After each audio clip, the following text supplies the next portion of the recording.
لن ينال الله لحومها ولا دماؤها ولكن يناله التقوى منكم كذلك سخرها لكم لتكبروا الله على ما هداكم وبشر المحسنين۔ السلام علیکم ناظرین، آپ دیکھ رہے ہیں پروگرام جواب درکار ہے۔ میں ہوں آپ کا میزبان علی عمران۔ ناظرین، جیسے جیسے قربانی کے ایام قریب آ رہے ہیں، ہر باشعور مسلمان کے ذہن میں کچھ بنیادی شرعی سوالات جنم لیتے ہیں۔ قربانی کا حکم کیا ہے؟ کن افراد پر اس کا ادا کرنا زیادہ مؤکد یا ضروری سمجھا جاتا ہے؟ جانور کی شرائط کیا ہیں؟ قربانی کی کھال، گوشت کی تقسیم اور وقت ذبح سے متعلق مختلف مسائل کیا ہیں؟ آج کے اس پروگرام میں ہم انہی اہم فقہی امور پر روشنی ڈالیں گے تاکہ ہر فرد صحیح معلومات کے ساتھ اپنی عبادت کو اللہ تعالیٰ کی رضا کے مطابق ادا کر سکے۔ آج ہمارے ساتھ موجود ہیں قبلہ سید مزمل حسین نقوی صاحب۔ ناظرین، قبلہ صاحب کے تعارف کے لیے یہ بات کافی ہے کہ آپ حوزہ علمیہ قم المقدس سے فارغ التحصیل ہیں، صاحب علم و فضل ہیں، نور الہدیٰ ٹرسٹ کے ادارے جامعہ الرضا میں تدریس کے فرائض سر انجام دے رہے ہیں اور آپ کو استدلالی فقہ میں خاص مہارت حاصل ہے۔ قبلہ صاحب، میں آپ کا شکر گزار ہوں کہ آپ نے اپنا قیمتی وقت دیا۔ ناظرین، آئیے آج کے پہلے سوال سے اس علمی نشست کا باقاعدہ آغاز کرتے ہیں۔ قبلہ صاحب، آج کے اس پروگرام کا میرا پہلا سوال یہ ہے کہ کیا قربانی واجب ہے یا مستحب؟ کن افراد پر اس کا ادا کرنا زیادہ مؤکد ہے اور قربانی کے جانور کے لیے کیا شرائط ہیں؟ اعوذ باللہ من الشیطان الرجیم، بسم اللہ الرحمن الرحیم۔ قربانی واجب ہے یا قربانی مستحب ہے؟ ایک سوال ہے۔ قربانی واجب بھی ہے اور مستحب بھی ہے۔ وہ لوگ جو حج بیت اللہ کے لیے جاتے ہیں ان پہ لیے قربانی کرنا 10 ذی الحج کو واجب ہے، اور اس کی جو شرائط بھی ہیں، مثلا اگر اونٹ ہے تو کیا ہے، کم از کم 5 سال کا ہو، اگر بکرا ہے یا گائے ہے تو 2 سال اس کے مکمل ہونے چاہیے، اگر بھیڑ ہے، لیلا ہے، اس طرح کے چھوٹے جانور، گوسفند ہے، دمبا جیسے ہے، اس کے لیے کم از کم 7 مہینے کا ہونا چاہیے۔ اگر 7 مہینے سے کم ہے تو پھر اس کی قربانی جائز نہیں ہے۔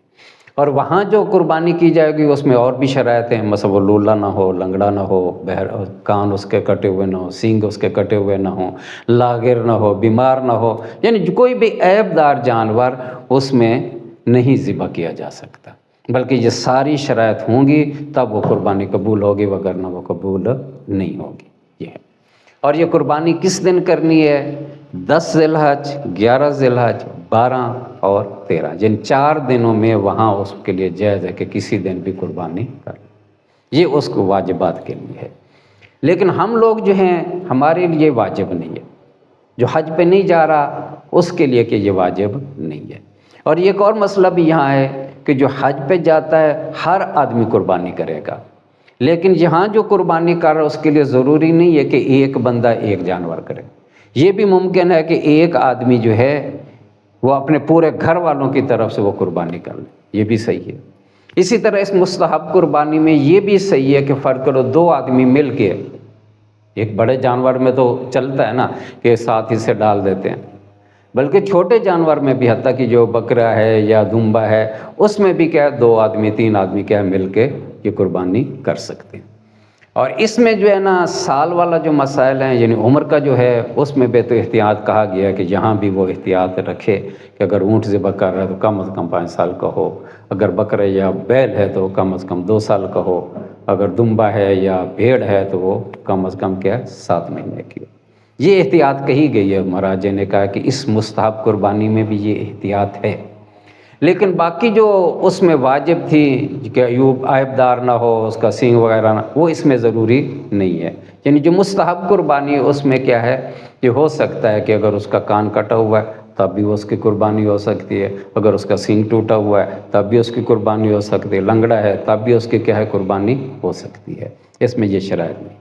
اسی طرح اس قربانی میں عقیقہ اگر ایک آدمی نے کرنا ہے، وہ قربانی کر لیتا ہے تو اس کا عقیقہ کیا ہے پھر ضروری نہیں ہے، وہ عقیقے کے طور پہ وہ قربانی آ جاتی ہے۔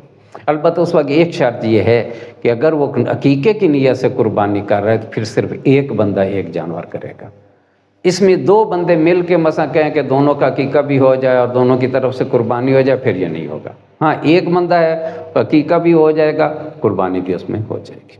اور اتنا اور بھی اس کا کہا گیا ہے کہ اگر فرض کرو کوئی ایسا علاقہ ہے کہ جس میں اس کے پاس پیسے تو ہیں لیکن جانور نہیں مل رہا، جیسے انگلینڈ میں یا ایسے علاقوں میں رہتا ہے، یا فرض کرو جانور بھی مل جائے تو تقسیم کرنا اس کے لیے مشکل ہو جائے، تو پھر بھی اس کے لیے مستحب مؤکد قرار دیا گیا ہے کہ وہ پیسے اتنے نکال لے، وہ پیسے کسی کو صدقہ میں دے دے۔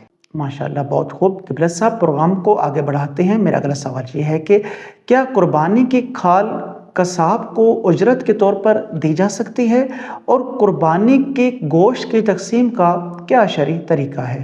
یہ چیز بھی البتہ خیال رکھنا چاہیے کہ یہ کہ چونکہ سارا صدقہ ہوتا ہے، لہذا قربانی کی کھال جو ہے وہ اجرت کے عنوان سے قصاب کو نہ دی جائے۔ اگر دیے جائیں، قصاب کو دے رہے ہیں ویسے مستحق سمجھ کے، غریب ہے دے رہے ہیں تو پھر تو ہے ٹھیک، لیکن یہ بھائی اجرت کے عنوان سے یہ کھال ہے تو پھر وہ صحیح نہیں ہے، مکروہ ہے اس کے لیے، تو لہذا کھال کو بھی صدقے نیت سے کیا جائے۔ اور جو باقی گوشت کی تقسیم ہے اس میں عام طور پہ یہی ہوتا ہے کہ ایک شریعت بھی یہی کہہ رہی ہے کہ ایک حصہ پنیر رکھیں، ایک حصہ آپ غریبوں کے لیے رکھیں، اور ایک حصہ مثلا اس میں یہ شرط نہیں ہے کہ آپ جس کو دے رہے ہیں وہ غریب ہو، مثلا آپ کے دوست ہیں ان کو ایک حصہ، جو تیسرا حصہ ہے وہ آپ ان کو دے سکتے ہیں، یعنی یہ مستحب قرار دیا کہ اس طرح اس کو کیا ہے تقسیم کیا جائے۔ قبلہ صاحب، میرا اگلا سوال یہ ہے کہ قربانی کا شرعی وقت کیا ہے، اور اگر کوئی عید کے دن قربانی نہ کر سکے تو بعد میں کیا کر سکتا ہے؟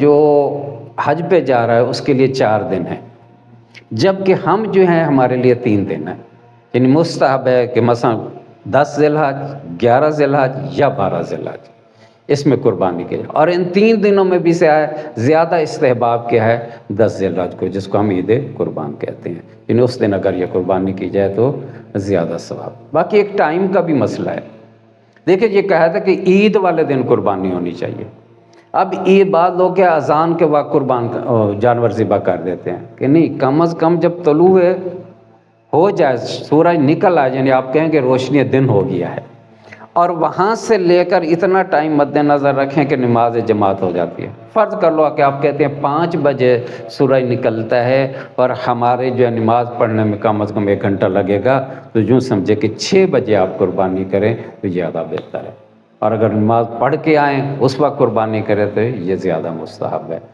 اس لیے کہا گیا کہ جو عید الفطر ہوتی ہے وہ پہلے کھا کے آئیں اور پھر کریں، جبکہ عید الاضحیٰ میں ہوتا ہے کہ پہلے آپ نماز پڑھیں اس کے بعد جا کے کیا ہے یہ جانور کو ذبح کریں۔ قبلہ صاحب، پروگرام کا میرا اگلا سوال یہ ہے کہ اگر قصائی غیر مسلم ہو تو کیا قربانی درست ہے؟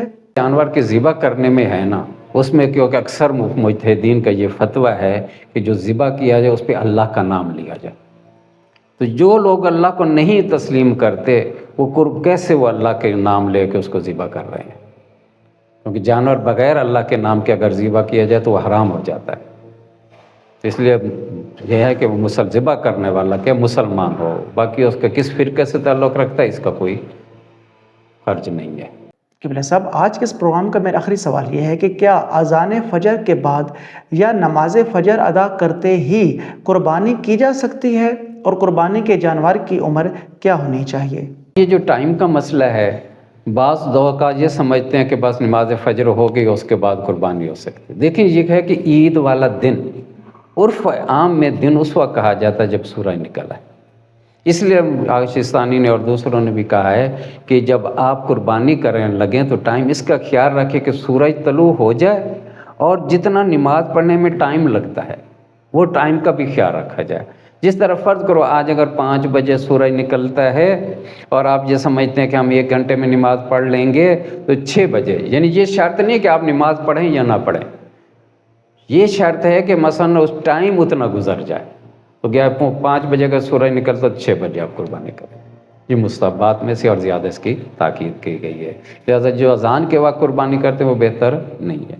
اور باقی اسی طرح عمر کا جو ہے، عمر میں بھی کیا ہے، بعض اوقات لوگ یہ سمجھ لیتے ہیں کہ 1 سال کا بکرا ہو جائے تو کافی ہے، نہیں، اونٹ ہے تو اس کے لیے 5 سال کا ہونا ضروری ہے، گائے، بھینس، بکرا، بکری اس کے لیے کیا ہے کہ کم از کم 2 سال کے ہوں۔ ہاں دمبا ہے، بھیڑ ہے، اس میں ہو سکتا ہے کہ وہ 7 مہینے کا اگر ہو رہا ہے تو پھر اس کی قربانی کی جا سکے۔ قبلہ صاحب، عید قربان کے برکت موقع پر آپ ہمارے ناظرین کے لیے کیا پیغام دینا چاہیں گے؟ تو بس ہم یہی التجا کرتے ہیں کہ جو بھی صاحب حیثیت ہے وہ ایک قربانی کو کرے، کیونکہ اگر قربانی کے کرنے سے ایک تو برکت اس میں نازل ہوگی، کیونکہ جب بھی آپ صدقہ دیتے ہیں یہ ایک قسم کا صدقہ ہی ہے نا، اور صدقے کے بارے میں بہت سی روایات اور بہت سی آیات ہیں کہ تم ایک صدقہ دو گے ہم کم از کم 700 گنا اس کا بڑھا کے دیں گے۔ تو جو اگر کوئی اسی نیت سے کر دے قربانی کی ایک طرح کا صدقہ بھی ہے تو خداوند کریم انشاءاللہ اس کے رزق میں مزید اضافہ فرمائے۔ ناظرین، آج کے پروگرام میں ہم نے عید الاضحیٰ اور قربانی کے حوالے سے کئی اہم فقہی مسائل پر روشنی ڈالی۔ ہم نے یہ جانا کہ قربانی واجب ہے یا مستحب، کن افراد پر اس کا ادا کرنا زیادہ موقع ہے، قربانی کے جانور کے لیے کیا شرعی شرائط ہیں، اور کھال یا گوشت کی تقسیم کس طریقے سے ہونی چاہیے۔ ہم نے یہ بھی سیکھا کہ قربانی کا شرعی وقت کون سا ہے، غیر مسلم کسائی کی قربانی کا کیا حکم ہے، اور فجر کے بعد قربانی کا مسئلہ کیا ہے۔ آخر میں ہم اللہ تعالیٰ سے دعا کرتے ہیں کہ ہمیں اپنی عبادات کو درست طریقے سے ادا کرنے کی توفیق عطا فرمائے۔